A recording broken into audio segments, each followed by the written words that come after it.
Okay, I'm going to make this as quick as I can simply because we're on the free version until our subscription renews.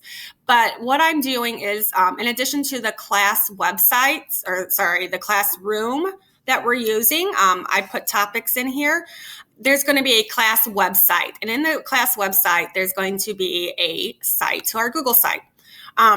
This is going to be our hub, so to speak, because I like accumulating materials for different things. Now, I'm just playing around with it right now, and this is 8th grade science, and it's attached to the biology one because I'm using my daughter to kind of check things out.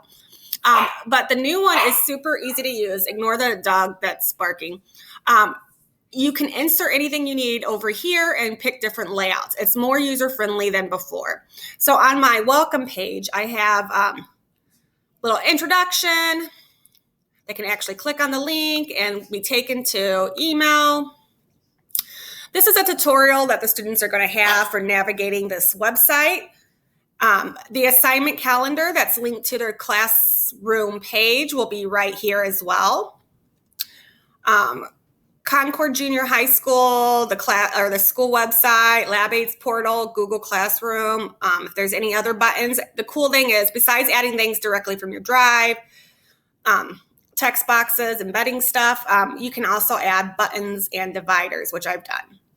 I'm going to use the classroom newsletter. I think you sent me a link to like a classroom newsletter, and it's also for parents here. So that way parents know what's going on, and shout outs because the kids, we like recognition. I'm going to have my weekly agendas in this layout right here. So Monday, sample assignment description, link to the site. So when they click on the assignment name, it takes them directly to it. Now,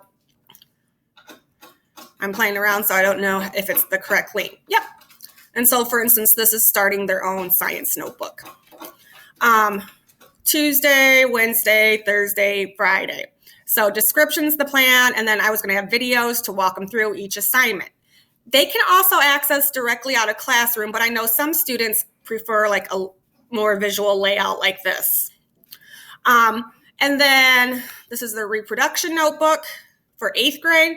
This is going to be the reproduction resources and notebook requirements.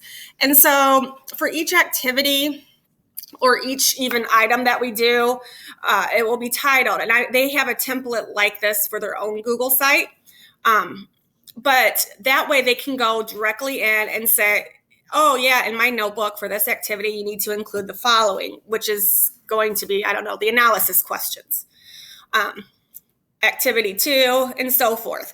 I stopped there just because we might be doing like the the choice boards or the menu here. And so I'll put those in here as well just to help guide them. So this page is basically for students to guide them on what they're including in their notebook. And then there's going to be another one for helpful information. So I'm hoping this kind of helps them a little bit for navigation.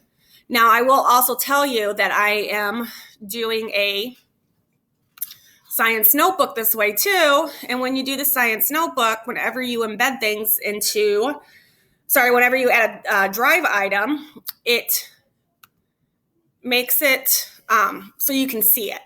And so for their digital notebook, because the slides sometimes take a long time to cycle through, they'll have page 1. This is just a template for them to start.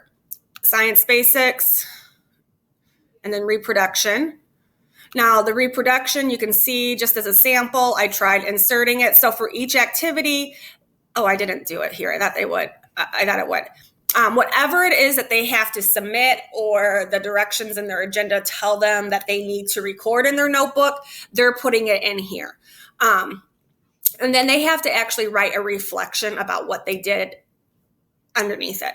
And I just thought this would be a little bit more user-friendly for them to go back through and find information. They can read what they wrote about it and also see the picture. So this is the quick, less than 5-minute version because we're on free, stupid Screencastify, but I hope this helps.